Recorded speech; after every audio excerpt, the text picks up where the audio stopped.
Beware of the people around you, for they might not be who you think they are. Here are 8 creepy cases of identity thieves who completely fooled everyone around them.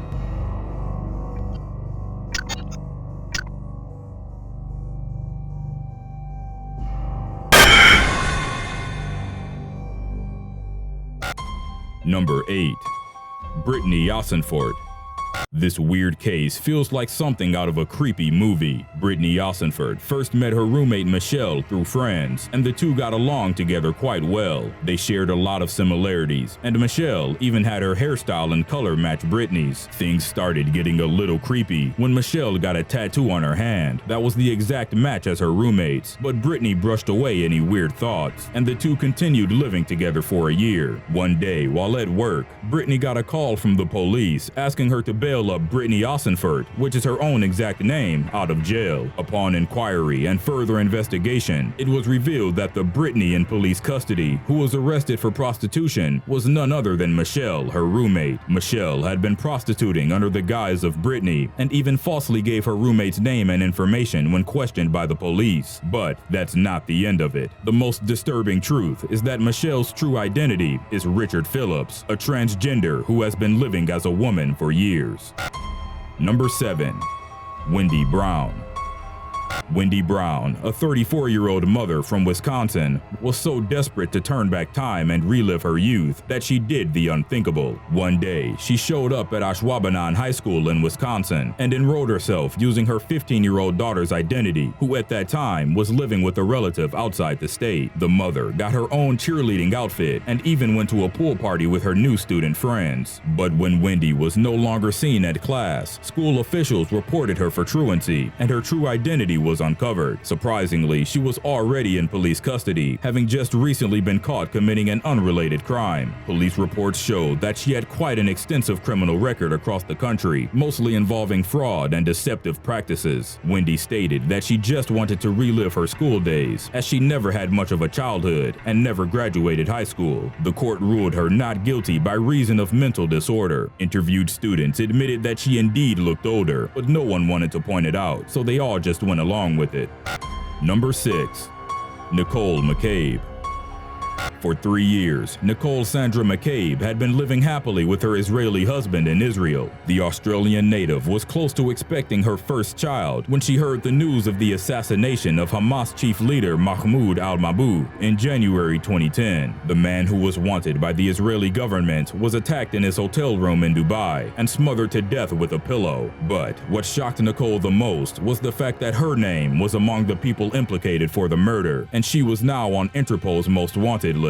The 27-year-old pregnant woman had not left Israel for over half a year, had never even been to Dubai, and was confident that she was not leading a double life as an assassin. Further investigations linked the assassination to Mossad, Israel's secret intelligence agency. Turns out that Nicole, along with many others, were victims of a large-scale identity theft operation. In order to pass the United Arab Emirates customs, the 26 Mossad agents involved in the assassination had been using stolen and fake passports of real people. Other than being issued a new passport, Nicole had been offered little help from both the Israeli and Australian government, both of which she is citizens to. She now has to limit her travels and lives in fear that a vengeful Arab assassin might appear to get her one day.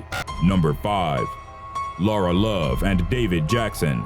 The neighbors from hell. That's how a prosecutor described Lara Love and David Jackson, a Californian couple caught in 2008 for committing a massive identity theft scheme. The two had settled in a close-knit neighborhood in Santa Cruz and were well liked and trusted by their neighbors and relatives. They eventually used that trust to their advantage by stealing their neighbors' mail, hacking into their online networks, and stealing their credit cards. With the information of over 24 people, they managed to scam thousands of dollars off multiple accounts. As the crime spree went on, victims noticed that they were being charged for things and services they didn't know of, and upon investigation, the two were eventually caught. The couple was also found to be drug addicts and is now serving a 24-year jail sentence. According to officials, the case itself is not actually unique, as study has shown that at least 10% of identity theft victims had their identity stolen by people they knew.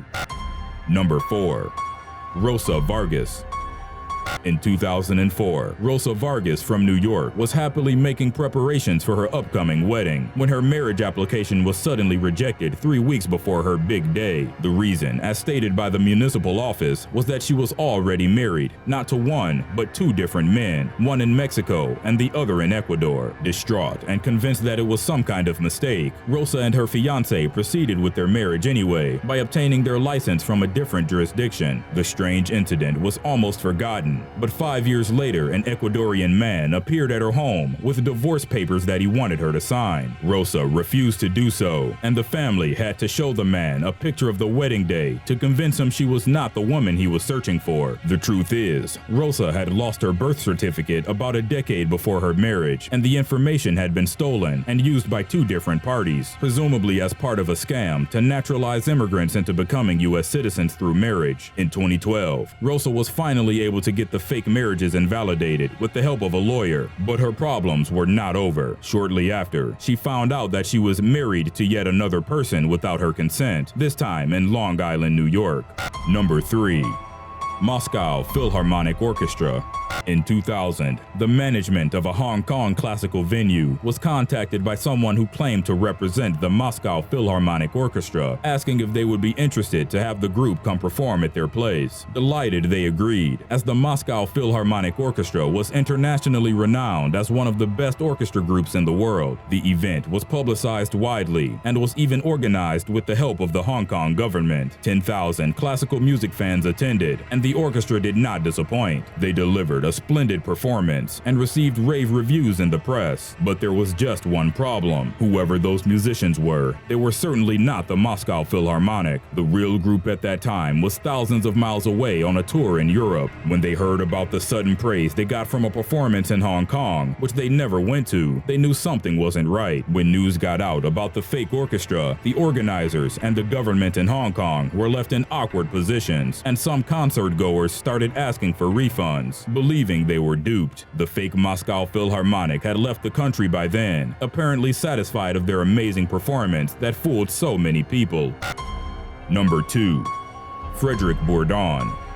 One day in 1994, 13-year-old Nicholas Barclay was out playing with his friends in their hometown of San Antonio, Texas. The boy never returned home that day and has been missing since. 3 years later, a young man appeared at the family's doorstep claiming himself to be the long-lost Nicholas. Never mind that he had a French accent or that his eye color was different, the family took him in and genuinely believed him to be their Nicholas. He claimed that he was kidnapped and served a child prostitution ring whose members altered his eye color. He lived with the family for 5 months before a private investigator who had been working with the TV crew that filmed the family's reunion grew suspicious. He noticed differences between the ears of the young man and a photo of Nicholas Barclay before he went missing. After obtaining a court order, the FBI took the young man's fingerprints and DNA and found them to belong to a Frenchman named Frederic Bourdin. Bourdin served 6 years for identity fraud and perjury and was sent back to France afterwards. There, he continued impersonating missing youngsters across Europe and reportedly assumed at least 500 fake identities. He earned the nickname The Chameleon and became something of a legend for his crazy exploits. According to interviews, his schemes are the result of a troubled childhood, causing him to crave the attention and love from others. Bourdin was the subject of the 2010 film The Chameleon. Number 1. Arnaud du Tilh. Here's another case of a legendary French identity thief. Though this one occurred nearly 5 centuries ago, Martin Guerre was a 16th century peasant living in the village of Artigas in southwest France. One day, he disappeared completely after being accused of stealing grain, leaving behind his wife Bertrand and their baby boy. Almost 9 years later, a man claiming to be Martin reappeared in Artigas. His features were similar, and he knew every detail of Martin's life. This convinced the villagers, including Martin's wife and family, so Bertrand lived together with her returned husband and had 2 more children with him. The new Martin also inherited what was left by his deceased father, but Martin's father-in-law was suspicious. He suspected that the man was a fraud, and his suspicions were supported by a passing soldier who had been with the real Martin more recently. The soldier implied that the real Martin had lost a leg in a recent war. After a lengthy trial, the fraud was exposed as a man named Arnaud du Tilh and was convicted and sentenced to death. However, Arnaud appealed to higher authorities, and the trial trial went on, it was during this time that the real Martin dramatically reappeared with a wooden leg. His family recognized him immediately, and the case was closed. Arnaud confessed his story, saying that after being mistaken for Martin some time ago, he decided to take his place and had two conspirators help him with the details. He apologized for his crimes before being hanged in front of Martin's house. The real Martin revealed that he had been fighting in Spain as part of a Cardinals militia army, was wounded, and had his leg amputated. The reason for his return at that exact moment was unknown. The bizarre story of Martin and Arnaud has been the subject and inspiration of many works of writing, plays, and films.